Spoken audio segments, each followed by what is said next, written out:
ಶುಭ ವಂದನೆಗಳು ಪ್ರಿಯರೇ. ಕರ್ತನಾದ ಯೇಸು ಕ್ರಿಸ್ತನ ಹೆಸರಿನಲ್ಲಿ ನಿಮ್ಮನ್ನು ವಂದಿಸುವನಾಗಿದ್ದೇನೆ.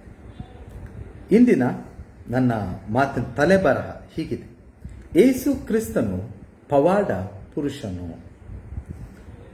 ಯೇಸು ಕ್ರಿಸ್ತನು ಪವಾಡ ಅಂದರೆ ಅದ್ಭುತಗಳನ್ನು ಮಾಡುವಂತ ವ್ಯಕ್ತಿಯ. ಅದ್ಭುತಗಳು ಅಂತ ಹೇಳಿದ್ರೆ ಮತ್ತು ಪವಾಡ ಅಂತ ಹೇಳಿದ್ರೆ ಸ್ವಲ್ಪ ವ್ಯತ್ಯಾಸಗಳಿದೆ.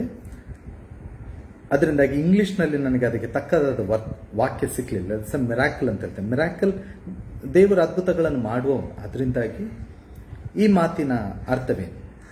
ಯೇಸು ಕ್ರಿಸ್ತನು ಪವಾಡ ಪುರುಷನು.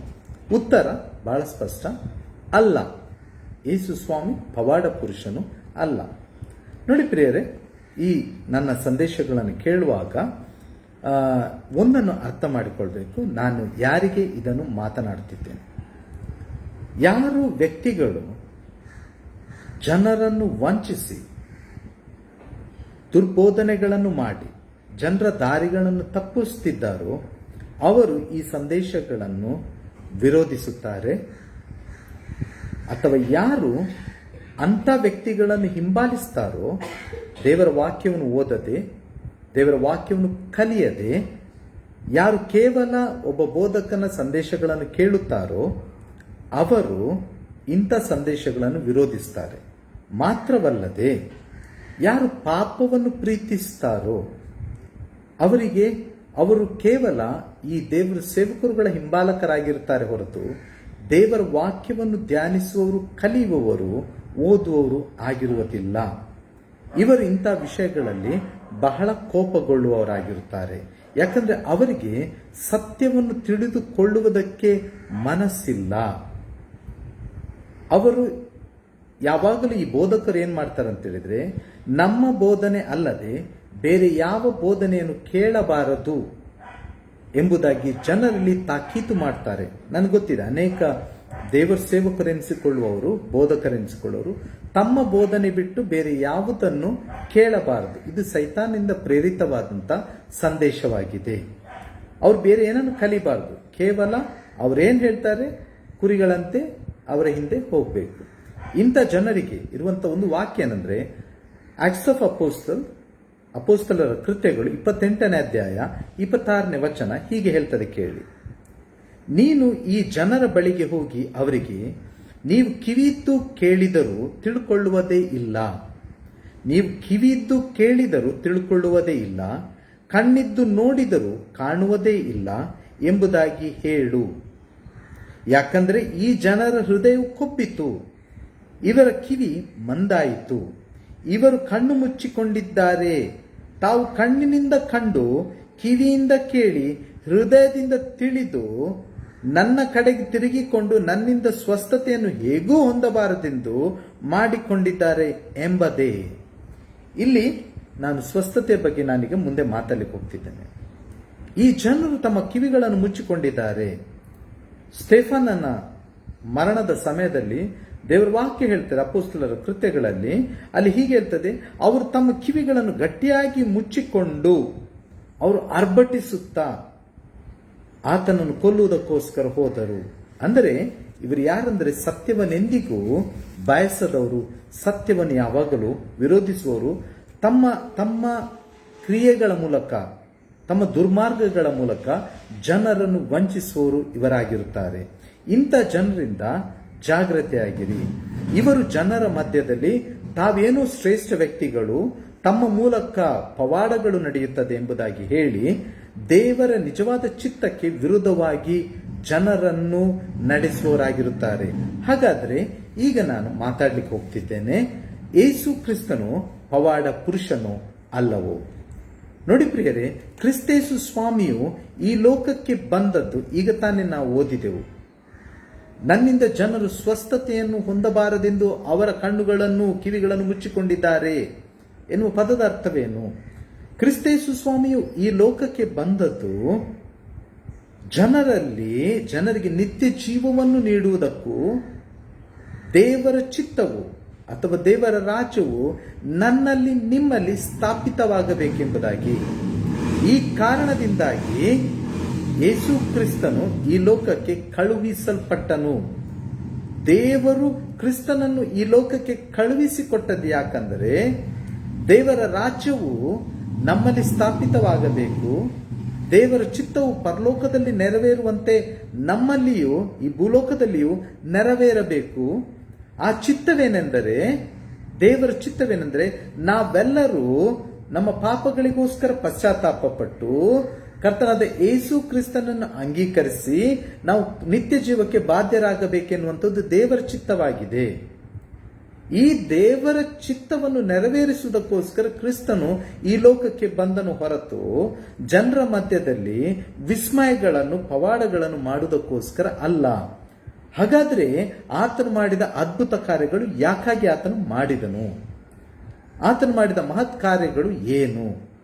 ಈಗ ತಾನೇ ನಾವು ನೋಡಿದ್ದೇವೆ, ಇವರು ನನ್ನಿಂದ ಹೇಗೂ ಸ್ವಸ್ಥತೆಯನ್ನು ಹೊಂದಬಾರದೆಂದು ತಮ್ಮ ಕಿವಿಗಳನ್ನು ತಮ್ಮ ಕಣ್ಣುಗಳನ್ನು ಮುಚ್ಚಿಕೊಂಡಿದ್ದಾರೆ.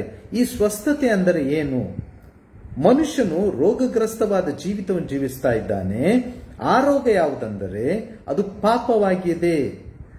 ಪಾಪ ಎನ್ನುವಂಥ ರೋಗದಿಂದ ನೀವುಗಳು ಸ್ವಸ್ಥರಾಗಬೇಕಾಗಿದೆ. ಈ ಕಾರಣಕ್ಕೋಸ್ಕರ ಶ್ರೇಷ್ಠ ವೈದ್ಯನಾಗಿರುವ ಕ್ರಿಸ್ತನು ಈ ಲೋಕಕ್ಕೆ ಬಂದದರ ಉದ್ದೇಶ ನಮಗೆ ಒಂದು ಸಂದೇಶವನ್ನು ನೀಡುವುದಕ್ಕೋಸ್ಕರ. ಪ್ರಿಯರೇ, ದೇವರು ಈ ಲೋಕದಲ್ಲಿ ನಮ್ಮ ಜೀವಿತಗಳಲ್ಲಿ ತನ್ನ ಚಿತ್ತವನ್ನು ನೆರವೇರಿಸುವುದಕ್ಕೋಸ್ಕರ ಈ ಲೋಕಕ್ಕೆ ಬಂದನು. ಅಂದ್ರೆ ಕ್ರಿಸ್ತನು ಬಂದನು. ದೇವರು ಕ್ರಿಸ್ತನನ್ನು ಈ ಲೋಕಕ್ಕೆ ಕಳುಹಿಸಿದ್ರ ಮೂಲ ಉದ್ದೇಶ ಅದು. ಈ ಕಾರಣದಿಂದಾಗಿ ನೀವು ಯೋಚಿಸಬೇಡಿ ಯೇಸು ಕ್ರಿಸ್ತನ ಎಲ್ಲ ಕಡೆ ಹೋಗಿ ಮಿರಾಕಲ್ಗಳನ್ನೇ ಮಾಡಿಕೊಂಡು ಬಂದನು ಎಂಬುದಾಗಿ. ಇಲ್ಲ, ಆತನು ಜನರಿಗೆ ದೇವರ ರಾಜ್ಯವನ್ನು ಬೋಧಿಸುತ್ತಿದ್ದನು. ದೇವರ ರಾಜ್ಯವು ಸಮೀಪವಾಗಿದೆ, ದೇವರ ಕಡೆಗೆ ತಿರುಗಿಕೊಳ್ಳುವುದರ ಬಗ್ಗೆ ಯೋಹಾನನು ಕೊಟ್ಟ ಸಂದೇಶದೊಂದಿಗೆ ಆತನದನ್ನು ಮುಂದುವರಿಸಿದ್ದಾನೆ.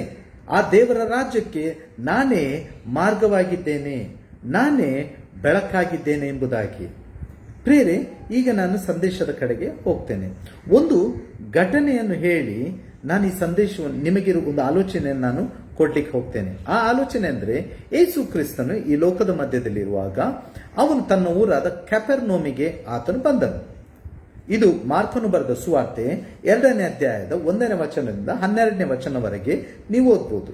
Gospel according to Mark chapter 2 verse 1 onwards till 12. Okay, listen. ಇಲ್ಲಿ ಯೇಸು ಸ್ವಾಮಿ ಕ್ಯಾಪೆರ್ನೌಮಿಗೆ ಬರ್ತಾನೆ.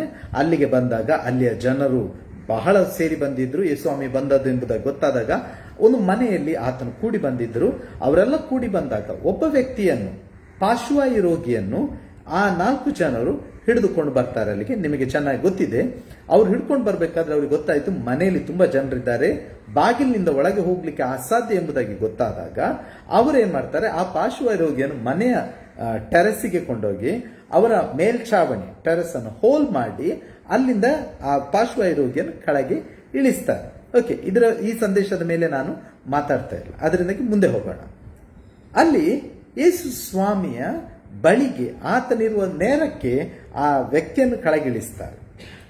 ನೋಡಿ, ಇಲ್ಲಿಗ ಯೇಸು ಸ್ವಾಮಿ ಏನ್ ಮಾಡುವುದಕ್ಕೋಸ್ಕರ ಬಂದಿದ್ದಾರೆ, ಅಥವಾ ಜನರು ಯಾವ ಉದ್ದೇಶದಿಂದ ಆ ಪಾರ್ಶ್ವವಾಯು ರೋಗಿಯನ್ನು ಹಿಡಿದುಕೊಂಡು ಯೇಸು ಸ್ವಾಮಿಯ ಬಳಿಗೆ ಬಂದಿದ್ದಾರೆ. ಯೇಸು ಸ್ವಾಮಿಯ ಬಳಿಗೆ ಬಂದದ್ರ ಮೂಲ ಉದ್ದೇಶ ಆ ಪಾರ್ಶ್ವವಾಯು ರೋಗಿಗೆ ಸ್ವಸ್ಥನಾಗಬೇಕು. ಈ ಕಾರಣದಿಂದಲೇ ಅವರು ಬಂದದ್ದು. ಆದರೆ ಅಲ್ಲಿ ಏನು ನಡೆಯಿತು ಅದು ನಮಗೊಂದು ಹೊಸ ಆಲೋಚನೆ ಅಲ್ಲ, ಸಾರಿ, ಮೈ ಮಿಸ್ಟೇಕ್. ಯಾವತ್ತಾದ್ರೂ ಯಾರಾದರೂ I will give you one new revolution, I will give you one new message ಇಂಥದ್ದೇನಾದರೂ ಹೀಗೆ ಹೇಳಿದ್ರೆ ನಂಬಬೇಡಿ, ಅದು ಆ ಮಾತುಗಳು ಸರಿಯಲ್ಲ. ಅರ್ಥ ಆಯ್ತು? ನಾನೇನಾದ್ರೂ ನಿಮ್ಗೆ ಹೊಸತ್ತು ಏನಾದ್ರೂ ಹೇಳುವುದಾದ್ರೆ ನನ್ನ ಮಾತುಗಳನ್ನು ಕೇಳಬೇಡಿ. ಅರ್ಥ ಆಯ್ತು? ನಾನೀಗ ಮಾತನಾಡ್ತಿರೋ ಪ್ರತಿಯೊಂದು ಮಾತುಗಳು ಹಿಂದಿನ ಕಾಲದಲ್ಲಿ ಇತಿಹಾಸ ಸತ್ಯವೇದ ತಜ್ಞರುಗಳು, ಥಿಯಾಲಜಿನ್ಸ್ಗಳು ಮಾತನಾಡಿ ಬರೆದ ವಿಷಯಗಳನ್ನು ನಾನು ಓದಿ ತಿಳ್ಕೊಂಡು ನಿಮಗೆ ನಾನು ಸಿಂಪಲ್ ಆಗಿ, ಅವರು ತುಂಬಾ ಕಷ್ಟಕರವಾದ ರೀತಿಯಲ್ಲೆಲ್ಲ ಎಕ್ಸ್ಪ್ಲನೇಷನ್ ಮಾಡಿದ್ದಾರೆ, ಅದನ್ನು ನಾನು ಸಿಂಪಲ್ ಕನ್ನಡದಲ್ಲಿ ನಿಮಗೆ ನಾನು ಬೋಧಿಸ್ತಾ ಇದ್ದೇನೆ ಅಷ್ಟೇ. ಅರ್ಥ ಆಯ್ತು? ಅದರಿಂದಾಗಿ ನೀವು ಯೋಚಿಸಬೇಡಿ ಇದೇನೋ ನನಗೆ ದಿವ್ಯ ದೃಷ್ಟಿಯಲ್ಲಿ ನಂಗೆ ಗೊತ್ತಾದದ್ದು, the lord last time the lord spoke to me like this, no ಅಂಥದ್ದು, ಅಥವಾ the lord gave me vision, ಇಂಥದ್ದೇನಿಲ್ಲ ಪ್ರಿಯರೇ. ನಾನು ಇದನ್ನೆಲ್ಲ ಸ್ವಲ್ಪ ಕಲಿತಾ ಇರುವಾಗ, ಓದ್ತಿರುವಾಗ ನನಗೆ ಸಿಕ್ಕಿದ ಕೆಲವು ವಿಷಯಗಳನ್ನು ಕ್ರೋಢೀಕರಿಸಿ ಅದನ್ನು ಸಂಕ್ಷಿಪ್ತವಾಗಿ ಅಥವಾ ಸಿಂಪಲ್ ಆಗಿ ಒಂದು ಕನ್ನಡದಲ್ಲಿ ನಿಮಗೆ ತಿಳಿಸ್ಲಿಕ್ಕೆ ನಾನು ಪ್ರಯತ್ನಿಸ್ತಿದ್ದೇನೆ ಅಷ್ಟೇ. ಇಲ್ಲಿ ಯೇಸು ಸ್ವಾಮಿ ಬಂದಾಗ ಯೇಸು ಏನು ಮಾಡ್ತಿರ್ಬೋದಿತ್ತು? ಮಗನೇ, ನೀನು ಸ್ವಸ್ಥನಾಗಿ ಎದ್ದು ಹೋಗು ಅಂತೇಳಿ ಹೇಳ್ಬೋದಿತ್ತು. ಆದರೆ ಯೇಸ್ವಾಮಿ ಹಾಗೆ ಮಾಡಲಿಲ್ಲ. ಅಲ್ಲಿ ಆತ ಮೊದಲು ಹೇಳ್ತಾನೆ, ಅವನ ನೋಡಿ, ನಿನ್ನ ಪಾಪಗಳು ಕ್ಷಮಿಸಲ್ಪಟ್ಟಿದೆ. ನೋಡಿ, ಯಾಕೆ ಈ ಮಾತನ್ನು ಹೇಳಿದನು? ಯಾಕೆ ಈ ನನ್ನದೊಂದೇ ಪ್ರಶ್ನೆ, ಈ ಪಾರ್ಶ್ವವಾಯು ರೋಗಿಯನ್ನು ಯೇಸು ಸ್ವಾಮಿ ಯಾಕೆ ಸ್ವಸ್ಥಪಡಿಸಿದನು? Simple question. ಅವನೊಂದು ಪವಾಡ ಪುರುಷನಾಗಿರುತ್ತಿದ್ದರೆ, ಅದ್ಭುತಗಳನ್ನು ಮಾಡುವವನಾಗಿರುತ್ತಿದ್ರೆ, ಅವನಿಗೆ ಒಂದು ಜಸ್ಟ್ ಇಷ್ಟೇ ಹೇಳ್ಬೋದಿತ್ತು, ಎದ್ದು ನಡೆ, ಹೋಗಿ ಮರ, ಹಾಸಿಗೆ ಹೊತ್ತುಕೊಂಡು ನಡೆ ಅಂತ ಹೇಳ್ತಿದ್ರೆ ಮುಗಿತಿತ್ತು. ಆದರೆ ಯೇಸು ಸ್ವಾಮಿ ಹಾಗೆ ಮಾಡಲಿಲ್ಲ. ಯಾಕಂದ್ರೆ ಆತನು ಮಾಡುವ ಪ್ರತಿಯೊಂದು ಅದ್ಭುತಗಳ ಹಿಂದೆ ಒಂದು ಸಂದೇಶವಿತ್ತು, ಒಂದು ಉದ್ದೇಶವಿತ್ತು. ಸುಮ್ಮನೆ ಮ್ಯಾಜಿಕ್ ಮಾಡಿಕೊಂಡು ಹೋಗುವಂತ ಕ್ರಿಸ್ತನನ್ನು ನೀವು ನೋಡಬಾರ್ದು. ಪವಾಡ ಮಾಡುವಂತವರು ಈಗಲೂ ಇದ್ದಾರೆ ಕ್ರಿಸ್ತನ ಹೆಸರಿನಲ್ಲಿ. ಅವರಲ್ಲಿ ನಿತ್ಯ ಜೀವ, ಪರಲೋಕ ರಾಜ್ಯ, ದೇವರ ರಾಜ್ಯ ಇದು ಯಾವುದೂ ಇಲ್ಲ ಅವರಿಗೆ ಇಷ್ಟೇ ಗೊತ್ತಿರುವುದು, ಅವನಿಗೆ ಮೊನ್ನೆ ಕಣ್ಣು ಸಿಕ್ಕಿತ್ತು, ಇವನಿಗೆ ಅಲ್ಲಿ ಕಿವಿ ಸಿಕ್ಕಿತ್ತು, ಇವರಿಗಲ್ಲಿ ಹೀಲಾಯಿತು. ಇದನ್ನು ಬಿಟ್ಟು ದೇವರ ರಾಜ್ಯದ ಬಗ್ಗೆ ಅವರು, ನಿತ್ಯ ಜೀವದ ಬಗ್ಗೆ ಅವರು ಎಂದಿಗೂ ಮಾತನಾಡುವುದಿಲ್ಲ. ಅದರಿಂದಾಗಿ ನೀವು ಯಾವಾಗಲೂ ಓದ್ತೀರಿ ಎಲ್ಲ ಕಡೆಗಳಲ್ಲಿ ರೋಗ ಸ್ವಸ್ಥತಾ ಕೂಟಗಳು ಅಂತ. ನಿಜವಾದ ರೋಗ ಮನುಷ್ಯನಿಗಿರುವುದು ಪಾಪ ಪ್ರಿಯರೇ. ನಮ್ಮ ಹೃದಯವೆಲ್ಲಕ್ಕಿಂತ ವಂಚಕ, ಗುಣವಾಗದ ರೋಗಕ್ಕೆ ತುತ್ತಾಗಿದೆ. ಓಕೆ, ಈಗ ನಾನು ವಿಷಯಾಂತರಕ್ಕೆ ಹೋಗುವುದಿಲ್ಲ, ನಾನು ಈಗ ವಿಷಯಕ್ಕೆ ಬರ್ತೇನೆ. ಇಲ್ಲೇನು ಹೇಳ್ತದೆ ನೋಡಿ, ಕೇಳಿ. ಯೇಸು ಅವರ ನಂಬಿಕೆಯನ್ನು ನೋಡಿ ಆ ಪಾರ್ಶ್ವವಾಯು ರೋಗಿಗೆ, ಆ 4 ಮಂದಿ ಹೊತ್ಕೊಂಡು ಬಂದರು, ಮಗನೇ, ನಿನ್ನ ಪಾಪಗಳು ಕ್ಷಮಿಸಲ್ಪಟ್ಟಿವೆ ಎಂದು ಹೇಳಿದನು. ಯಾಕೆ ಇದು ಹೇಳ್ಬೇಕಿತ್ತು? ಸುಮ್ಗೆ ಬಂದದಪ್ಪ, ಆರೋಗ್ಯ ಪಡಿಸಬಹುದಿತ್ತು. ಆದ್ರೆ ಇಲ್ಲಿ ಒಂದು ಬಹಳ ವಿಶೇಷವಾದ ಮಾತನ್ನು ಹೇಳ್ತಾನೆ, ಮಗನೇ, ನಿನ್ನ ಪಾಪಗಳು ಕ್ಷಮಿಸಲ್ಪಟ್ಟಿದೆ ಎಂದು ಹೇಳಿದನು. ಆದರೆ ಶಾಸ್ತ್ರಗಳಲ್ಲಿ ಕೆಲವರು ಅಲ್ಲಿ ಕೂತ್ಕೊಂಡಿದ್ದು, ಅರ್ಥ ಆಯ್ತು, ಈ ಶಾಸ್ತ್ರಿಗಳು, ಬುದ್ಧಿಜೀವಿಗಳು ಅಥವಾ ಸ್ಕಾಲರ್ಸ್ಗಳಲ್ಲಿ ಕೂತಿದ್ರು, ಫರಿಸಾಯರು ಇವರೆಲ್ಲ ಕೂತಿದ್ರು. ಅವರಲ್ಲಿ ಕೂತ್ಕೊಂಡು ಒಂದು ಪ್ರಶ್ನೆ ಮಾಡ್ತಾರೆ, ಏನಂತೇಳಿ, ಪಾಪಗಳನ್ನು ಕ್ಷಮಿಸಲಿಕ್ಕೆ ದೇವರಿಗೆ ಹೊರತು ಮತ್ತೆ ಯಾರಿಗೂ ಅಧಿಕಾರವಿಲ್ಲ. And it is true. ಅದು ಬೈಬಲ್ನಲ್ಲಿ ಬರ್ದ ಮಾತು. ದೇವರು ಮಾತ್ರವೇ ಪಾಪಗಳನ್ನು ಕ್ಷಮಿಸಲಿಕ್ಕೆ ಅಧಿಕಾರ ಇದ್ದವನು. ಇಲ್ಲಿ ಯೇಸು ಸ್ವಾಮಿ ಹೇಳ್ತಿದ್ದಾನೆ, ನಿನ್ನ ಪಾಪ ಕ್ಷಮಿಸಲ್ಪಟ್ಟಿದೆ ಎಂಬುದಾಗಿ. ಹಾಗಿರುವಾಗ ಅದೊಂದು ತಪ್ಪಾದ ಮಾತಲ್ವೇ? ಅದಕ್ಕಲ್ಲಿದ್ದ ಶಾಸ್ತ್ರಿಗಳು, ಫರಿಸಾಯರು ಇವರೆಲ್ಲ ಕೂತಿದ್ದವರು ಅಪ್ಸೆಟ್ ಆದ್ರು. ಅವ್ರು ಕೇಳಿದ್ರು, ಪಾಪವನ್ನು ಕ್ಷಮಿಸಲಿಕ್ಕೆ ಇವನಿಗೆ ಯಾರು ಅಧಿಕಾರ ಕೊಟ್ಟದ್ದು? ಇದು ದೇವ ದೂಷಣೆಯಾಗಿದೆ, ಇದು ದೇವರಿಗೆ ವಿರುದ್ಧವಾಗಿ ಮಾತಾಡ್ತಿದ್ದಾನೆ ಯೇಸು ಸ್ವಾಮಿ ಎಂಬುದಾಗಿ. ನೋಡಿ, ನಿಮ್ಗೆ ಗೊತ್ತೇನೆ, ಇವನು ಯಾಕೆ ಹೀಗೆ ಮಾತನಾಡುತ್ತಾನೆ? ಇದು ದೇವದೂಷಣೆ, ಇದು ಬ್ಲಾಸ್ಫಮಿ. ನೀವು ದೇವರಿಗೆ ವಿರುದ್ಧವಾಗಿ ಮಾತಾಡ್ತಿದ್ದಿ, ಹೀಗೆ ಮಾತನಾಡುತ್ತಾನೆ. ಅರ್ಥ ಆಯ್ತು? ಇದು ದೇವರೊಬ್ಬನೇ ಹೊರತು ಮತ್ತಾರು ಪಾಪಗಳನ್ನು ಕ್ಷಮಿಸಬಲ್ಲರು ಎಂದು ತಮ್ಮೊಳಗೆ ಮನಸ್ಸಿನಲ್ಲಿ ಅಂದುಕೊಂಡರು. ಅವರು ನೆನೆಸ್ತಿದ್ದದಂತೆ. ಹೀಗೆ ಅಂದುಕೊಳ್ಳುವುದನ್ನು ಕೂಡಲೇ ಯೇಸು ತನ್ನ ಆತ್ಮದಲ್ಲಿ ತಿಳುಕೊಂಡು ಅವರಿಗೆ, ನೀವು ನಿಮ್ಮ ಮನಸ್ಸಿನಲ್ಲಿ ಯಾಕೆ ಹೀಗೆ ಅಂದುಕೊಳ್ಳುತ್ತೀರಿ? ಯಾಕೆ ಹೀಗೆಲ್ಲ ಯೋಚಿಸ್ತಾ ಇದ್ದೀರಿ ಮನಸ್ಸಿನಲ್ಲಿ? ಪಾಪಗಳನ್ನು ಕ್ಷಮಿಸಲಿಕ್ಕೆ ದೇವರಿಗೆ ಮಾತ್ರ ಶಕ್ತಿ. ಈತನು ಯಾರು? ಇವನು ಬಡಗಿಯ ಮಗನಲ್ಲವೇ? ಇವನಿಗೆ ಅದ್ಭುತ ಮಾಡ್ಲಿಕ್ಕೆ ಅಥವಾ ಈ ಒಂದು ಪಾಪಗಳನ್ನು ಅದ್ಭುತ, ಆ ಪಾಪಗಳನ್ನು ಕ್ಷಮಿಸಲಿಕ್ಕೆ ಇವನಿಗೆ ಯಾರು ಅಧಿಕಾರ ಕೊಟ್ಟದು? ಸೊ ಇಲ್ಲಿ ವಿಷಯ ಬರುವುದು. ಆಗ ಯೇಸು ಸ್ವಾಮಿ ಕೇಳುವಂತ ಮಾತು, ಯಾವುದು ಸುಲಭ? ನೋಡಿ, ಈ ಪ್ರಶ್ನೆಗಳನ್ನು ಜನರ ಮನಸ್ಸಿನಲ್ಲಿ ಹುಟ್ಟು ಹಾಕಿದ್ಯಾರು?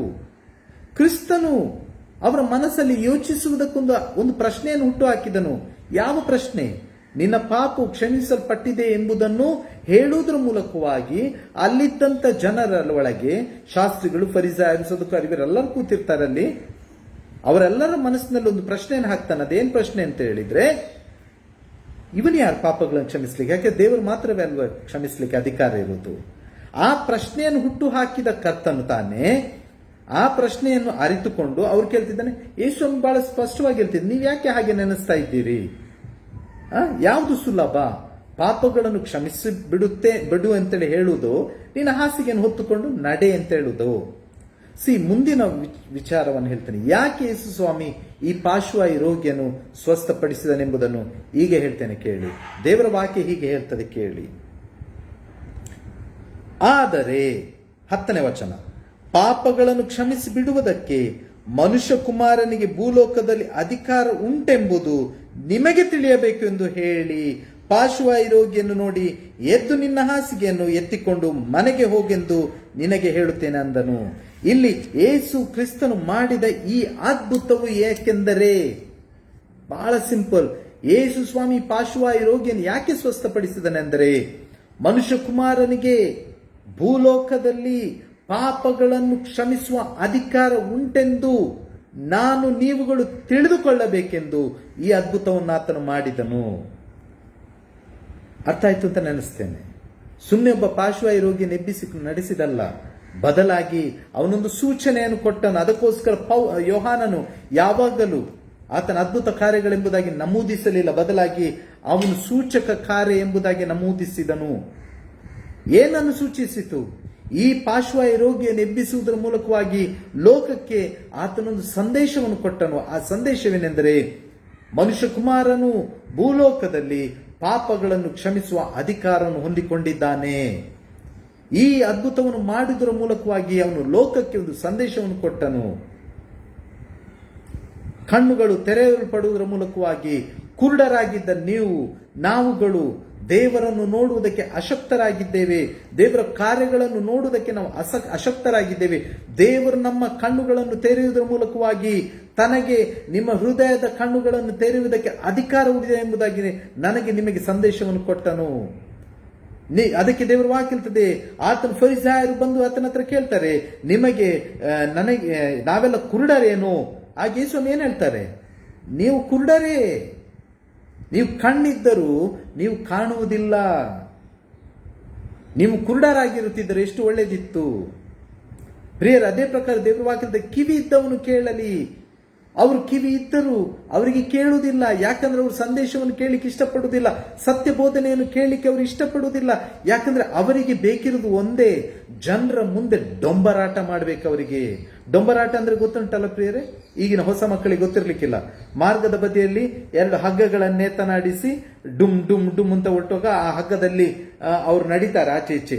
ಅರ್ಥ ಆಯ್ತು? ಇದನ್ನು ಜನರ ಮಧ್ಯದಲ್ಲಿ ಪ್ರದರ್ಶನ ಮಾಡ್ತಾರೆ ಇವರು. ನಿಜವಾದ ಉದ್ದೇಶ ಏನು? ಯೇಸು ಕ್ರಿಸ್ತನು ಯಾಕೆ ಇವುಗಳನ್ನೆಲ್ಲ ಮಾಡಿದನು? ಯಾಕಂದ್ರೆ ಜನರಿಗೆ ಒಂದು ಸಂದೇಶವನ್ನು ಕೊಡ್ತಿದ್ದಾನೆ. ನೀವು ಕುರುಡರಾಗಿದ್ದೀರಿ, ನಿಮ್ಮ ಕಣ್ಣುಗಳು ತೆರೆಯಲ್ಪಡಲಿಲ್ಲ. ಈ ವ್ಯಕ್ತಿಯ ಕಣ್ಣುಗಳು ತೆರೆಯುವುದರ ಮೂಲಕವಾಗಿ ಇದನ್ನು ಮಾತನಾಡ್ತಿರುವುದು ಹುಟ್ಟು ಕುರುಡನನ್ನು ಯೇಸು ಸ್ವಾಮಿ ಸ್ವಸ್ಥಪಡಿಸಿದ ನಂತರ ಫರಿಸಾಯರು ಅವನ ಹತ್ರ ಬಂದ ತಂದೆ ತಾಯಿಗಳು ಅವನನ್ನು ಸಭೆಯಿಂದ ಹೊರಗೆ ಹಾಕಿದಾಗ ಫರಿಸಾಯರು ಒಂದು ಕೇಳ್ತಿದ್ದಾರೆ ಯೇಸು ಸ್ವಾಮಿ ಹತ್ರ, ನಾವೆಲ್ಲ ಕುರುಡರೇನು?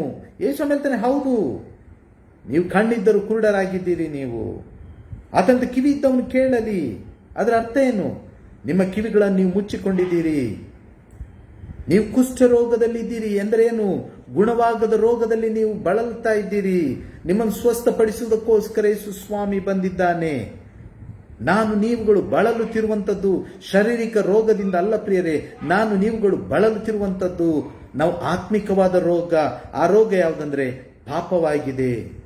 ನಮಗೆ ಪಾಪದಿಂದ ಬಿಡುಗಡೆ ಬೇಕಿರುವಂಥದ್ದು. ಈಗ ನಮಗೆ ಪಾಪದಿಂದ ಬಿಡುಗಡೆ ನಾವು ಅಪೇಕ್ಷಿಸುವವರಾಗಿರಬೇಕು. ಯೇಸು ಕ್ರಿಸ್ತನು ಈ ಲೋಕದಲ್ಲಿ ಬಂದು ಮಾಡಿದ ಎಲ್ಲ ಕಾರ್ಯಗಳು ಜನರ ಮಧ್ಯದಲ್ಲಿ ಪವಾಡಗಳನ್ನು ಡೊಂಬರಾಟಗಳನ್ನು ಮಾಡಲಿಕ್ಕೆ ಬಂದದಲ್ಲ, ಬದಲಾಗಿ ಪರಲೋಕದಿಂದ ತಾನು ತಂದ ಸಂದೇಶವನ್ನು ಈ ಲೋಕಕ್ಕೆ ತಿಳಿಸಲಿಕ್ಕೆ. ಆ ಸಂದೇಶವೇನೆಂದರೆ, ನಾನು ನಿಮ್ಮ ಹೃದಯದ ಕಣ್ಣುಗಳನ್ನು ತೆರೆಯಲು ಶಕ್ತನಾಗಿದ್ದೇನೆ. ನಿನ್ನ ಹೃದಯದ ಮನೋನೇತ್ರಗಳನ್ನು ಶುದ್ಧಿಪಡಿಸುವುದಕ್ಕೆ ನಾನು ಶಕ್ತನಾಗಿದ್ದೇನೆ. ನಿಮ್ಮ ಹೃದಯವನ್ನು ಸ್ವಸ್ಥಪಡಿಸಲಿಕ್ಕೆ, ನಿಮ್ಮನ್ನು ಪಾಪದಿಂದ ಬಿಡುಗಡೆ ಮಾಡಲಿಕ್ಕೆ ನಾನು ಶಕ್ತನಾಗಿದ್ದೇನೆ ಎಂಬುದನ್ನು ನಿರೂಪಿಸುವುದಕ್ಕೋಸ್ಕರ ಈ ಎಲ್ಲ ಸೂಚಕ ಕಾರ್ಯಗಳನ್ನು ಮಾಡಿದನು. ಆದರೆ ನಾವೇನ್ ಮಾಡ್ತಿದ್ದೇವೆ? ನಮ್ಮ ಕಾರ್ಯಕ್ರಮಗಳನ್ನು ನೋಡಿ, ಯಾವಾಗ ನೋಡಿದ್ರು ಒಂದೇ ಪೋಸ್ಟರ್ಗಳಿರ್ತದೆ. ಏನದು ಹೇಳ್ತಾ ಇರ್ತದೆ? ರೋಗ ಶಾಂತಿ ಕೂಟಗಳು, ಸ್ವಸ್ಥತಾ ಕೂಟಗಳು. ಸ್ವಸ್ಥತೆ ನನಗೆ ನಿನಗೆ ಬೇಕಿರುವಂಥದ್ದು ಪಾಪದಿಂದ ಪ್ರಿಯರೇ. ನಾನು ಹೇಳ್ತಾ ಇಲ್ಲ ದೇವರ ಅದ್ಭುತಗಳನ್ನು ಮಾಡ್ತಾ ಇಲ್ಲ ಅಂತ ಹೇಳ್ತಾ ಇಲ್ಲ, ಸ್ವಸ್ಥತೆಯನ್ನು ಕೊಡ್ತಾ ಇಲ್ಲ ಅಂತ ಹೇಳ್ತಾ ಇಲ್ಲ, ಆರೋಗ್ಯ ಶಾಂತಿಯನ್ನು ಕೊಡುವುದಿಲ್ಲ ಅಂತ ಹೇಳಿಲ್ಲ ಪ್ರಿಯರೇ. ಈ ದುರ್ಬೋಧಕರು, ನಮ್ಮಂತ ಸಂದೇಶಕರು ಕೊಡುವಂತ ಮಾತುಗಳನ್ನು ತಿರುಚಿ ಅವ್ರು ಹೇಳ್ತಾರೆ, ಅವರು ಅದ್ಭುತಗಳನ್ನು ನಂಬುವುದಿಲ್ಲ, ಅವರು ಪವಿತ್ರಾತ್ಮನನ್ನು ನಂಬುವುದಿಲ್ಲ ಎಂಬುದಾಗಿ ದುರ್ಬೋಧನೆಗಳ ಸುಳ್ಳುಗಳನ್ನು ಹೇಳಿ ಜನರ ಕಿವಿಗಳನ್ನು ಮುಚ್ಚುತ್ತಿದ್ದಾರೆ. ನಿಮಗೆ ನ್ಯಾಯ ತೀರ್ಪಿನ ದಿವಸ ಸಿದ್ಧವಾಗಿದೆ ಪ್ರಿಯರೇ. ಜಾಗೃತೆಯಾಗಿರಿ, ನ್ಯಾಯ ತೀರ್ಪು ನಮಗೆ ಬರ್ತದೆ. ಎಂದಿಗೂ ದೇವರ ವಾಕ್ಯವನ್ನು ತಪ್ಪಾದ ರೀತಿಯಲ್ಲಿ ಜನರಿಗೆ ಬೋಧಿಸಬಾರದು. ಸುಳ್ಳನ್ನು ಜನರಿಗೆ ಬೋಧಿಸಬಾರದು. ದೇವರ ವಾಕ್ಯ ಬಹಳ ಸ್ಪಷ್ಟವಾಗಿ ಹೇಳ್ತಿದ್ದೆ. ಅವರು ತಮ್ಮ ಕಿವಿಗಳನ್ನು ಮುಚ್ಚಿಕೊಂಡಿದ್ದಾರೆ, ಅವರು ತಮ್ಮ ಕಣ್ಣುಗಳನ್ನು ಮುಚ್ಚಿಕೊಂಡಿದ್ದಾರೆ. ಯಾಕೆ? ದೇವರಿಂದ ಕೇಳಬೇಕಾದ ಮಾತುಗಳನ್ನು ಕೇಳಿ ಸ್ವಸ್ಥತೆಯನ್ನು ಹೊಂದಿಕೊಳ್ಳಬೇಕಿತ್ತು. ಯೇಸು ಕ್ರಿಸ್ತನು ನಮ್ಮನ್ನು ಪಾಪದ ಬಂಧನಗಳಿಂದ ಬಿಡಿಸುವುದಕ್ಕೋಸ್ಕರ ಬಂದನು. ಯೇಸು ಕ್ರಿಸ್ತನು ನಮ್ಮನ್ನು ನಿತ್ಯ ಜೀವಕ್ಕೆ ಪಾತ್ರರನ್ನಾಗುವುದಕ್ಕೋಸ್ಕರ ಈ ಲೋಕಕ್ಕೆ ಬಂದನು. ತಂದೆಯು ನಮ್ಮ ಈ ಲೋಕಕ್ಕೆ ಕಳುಹಿಸಿಕೊಟ್ಟ ಉದ್ದೇಶವೆಂದರೆ ಒಬ್ಬನೂ ನಾಶವಾಗಬಾರದು, ಎಲ್ಲರೂ ನಿತ್ಯ ಜೀವನ ಹೊಂದಬೇಕೆನ್ನುವ ಉದ್ದೇಶದಿಂದ ಯೇಸು ಕ್ರಿಸ್ತನನ್ನು ಈ ಲೋಕಕ್ಕೆ ಕಳುಹಿಸಿಕೊಟ್ಟನು ಪ್ರಿಯರೇ. ಅದರಿಂದಾಗಿ ಯೇಸು ಕ್ರಿಸ್ತನು ಪವಾಡ ಪುರುಷನಲ್ಲ. ಆತನು ನಮ್ಮ ಮಧ್ಯದಲ್ಲಿ ಮಾಡಿದ ಎಲ್ಲ ಅದ್ಭುತ ಕಾರ್ಯಗಳಿಗೆ, ಎಲ್ಲ ಸೂಚಕ ಕಾರ್ಯಗಳಿಗೆ ಒಂದು ಉದ್ದೇಶವಿತ್ತು. ಆ ಉದ್ದೇಶವನ್ನು ನೀವುಗಳು ತಿಳ್ಕೊಳ್ಳಬೇಕೆನ್ನುವಂತ ಈ ಒಂದು ಆಲೋಚನೆಯಿಂದ ಆತನ ಈ ಕಾರ್ಯಗಳನ್ನು ಮಾಡಿದನು. ಆದರೆ ನಮ್ಮ ದುರ್ಬೋಧಕರುಗಳು ಜನರನ್ನು ದಾರಿ ತಪ್ಪಿಸಿ ತಾವು ಪವಾಡಗಳನ್ನು ಮಾಡುವವರೆಂಬುದಾಗಿ ಜನರನ್ನು ದಾರಿ ತಪ್ಪಿಸಿ ಅವರು ಇನ್ನೂ ಪಾಪದಲ್ಲಿ ಜೀವಿಸುವಂತೆ ಪ್ರೇರೇಪಿಸುವವರಾಗಿರುತ್ತಾರೆ. ಎಂದಿಗೂ ಹೀಗೆ ಆಗಬಾರದು ಪ್ರಿಯರೇ. ನಾವೆಲ್ಲರೂ ದೇವರ ಉದ್ದೇಶವು ನಮ್ಮ ಜೀವಿತಗಳಲ್ಲಿ ನೆರವೇರಬೇಕು. ಕ್ರಿಸ್ತೇ ತಂದೆಯಾದ ದೇವರ ಉದ್ದೇಶವೇನೆಂದರೆ ನಾವೆಲ್ಲರೂ ಕ್ರಿಸ್ತನನ್ನು ನಂಬುವುದರ ಮೂಲಕವಾಗಿ ನಿತ್ಯ ಜೀವಕ್ಕೆ ಪಾತ್ರರಾಗಬೇಕು. ಒಬ್ಬನೂ ನಾಶವಾಗಬಾರದು, ಎಲ್ಲರೂ ನಿತ್ಯ ಜೀವವನ್ನು ಹೊಂದಬೇಕೆಂಬುದಾಗಿ ಯೇಸು ಕ್ರಿಸ್ತನನ್ನು ಈ ಲೋಕಕ್ಕೆ ತಂದೆಯಾದ ದೇವರು ಕಳುಹಿಸಿಕೊಟ್ಟನು. ಆತನ ನಂಬುವ ಒಬ್ಬನಾದರೂ ನಾಶವಾಗದೆ ಎಲ್ಲರೂ ನಿತ್ಯ ಜೀವನ ಹೊಂದಬೇಕು. ಅದರಿಂದಾಗಿ ಈ ಜನರು ಮಾಡುತ್ತಿರುವಂತಹ ಪವಾಡಗಳು, ಮ್ಯಾಜಿಕ್ ಶೋಗಳು, ಡೊಂಬರಾಟಗಳಿಂದ ನೀವು ಸ್ವಲ್ಪ ಬಿಡುಗಡೆಯನ್ನು ಹೊಂದಿಕೊಳ್ಳಿರಿ. ಸತ್ಯವಾಕ್ಯದ ಕಡೆಗೆ ಬನ್ನಿರಿ. ದೇವರ ವಾಕ್ಯವನ್ನು ಕಲಿಯಿರಿ ಪ್ರಿಯರೇ. ಅರ್ಥ ಆಯ್ತು? ದೇವ ಕ್ರಿಸ್ತನ ಉಪದೇಶ ಮಾಡಿದನ್ನೆಲ್ಲವನ್ನು ನಾವು ತಿಳ್ಕೊಂಡು ಅದನ್ನು ಪಾಲಿಸಿಕೊಂಡು ಜೀವಿಸುವಾಗ ನಾವು ನಿತ್ಯ ಜೀವಕ್ಕೆ ಬಾಧ್ಯರಾಗ್ತೇವೆ ಪ್ರಿಯರೇ. ಇಲ್ಲದೆ ಹೋದರೆ ನಮ್ಮ ಜೀವಿತಗಳು ಅಯ್ಯೋ ಆಗಿರ್ತದೆ. ಅದರಿಂದಾಗಿ ಪ್ರಿಯರೇ, ಜಾಗ್ರತೆಯಾಗಿರಿ. ಈ ಸಾಧಾರಣ ಸಿಂಪಲ್ ಸರ್ಮನ್ ಇದೇನು ಹೊಸ ರೆವಲ್ಯೂಷನ್ಗಳೇನಲ್ಲ, ಹೊಸ ಆಲೋಚನೆಗಳೇನಲ್ಲ. Very simple. ಯೇಸು ಸ್ವಾಮಿ ಪಾರ್ಶ್ವವಾಯು ರೋಗಿಯನ್ನು ಯಾಕೆ ಗುಣಪಡಿಸಿದನು? ಯಾಕಂದ್ರೆ ಮನುಷ್ಯ ಕುಮಾರನಿಗೆ ಭೂಲೋಕದಲ್ಲಿ ಪಾಪಗಳನ್ನು ಕ್ಷಮಿಸುವ ಅಧಿಕಾರವಿದೆ ಎಂದು ನೀವುಗಳು ತಿಳಿದುಕೊಳ್ಳಬೇಕೆಂದು, ಆ ವಾಕ್ಯ ಹಾಗೇನೆ ಬರೆದಿದೆ, ತಿಳಿದುಕೊಳ್ಳಬೇಕೆಂದು ಈ ಅದ್ಭುತವನ್ನು ಆತನು ಮಾಡಿದನು. ನೀವುಗಳು ಕ್ರಿಸ್ತನ ನಾವೆಬ್ಬರು ಪಾಪದಿಂದ ಕ್ಷಮಿಸಲ್ಪಟ್ಟವರಾಗಿದ್ದುಕೊಂಡು ದೇವರಾಜ್ಯಕ್ಕೆ ನಾವು ಪಾತ್ರರಾಗೋಣ. ಇಂದಲ್ಲ ನಾಳೆ ನಿಶ್ಚಯವೇ ಕ್ರಿಸ್ತೇಸು ಸ್ವಾಮಿಯು ಆತನು ಬಂದು ನನ್ನನ್ನು ನಿಮ್ಮನ್ನು ಕರ್ಕೊಂಡು ಹೋಗುವ ಆತ ಆಗಿದ್ದಾನೆ. ಅದಕ್ಕೋಸ್ಕರ ನಾವು ಕಾಯ್ತಾ ಇರೋಣ, ಆತನಿಗೋಸ್ಕರ ಕಾಯ್ತಾ ಇರೋಣ. ನಿಜವಾದ ರಕ್ಷಣೆಯನ್ನು ಹೊಂದಿಕೊಳ್ಳೋಣ. ದೇವರು ನಿಮ್ಮನ್ನು ಆಶೀರ್ವದಿಸಲಿ. ಆಮೆನ್.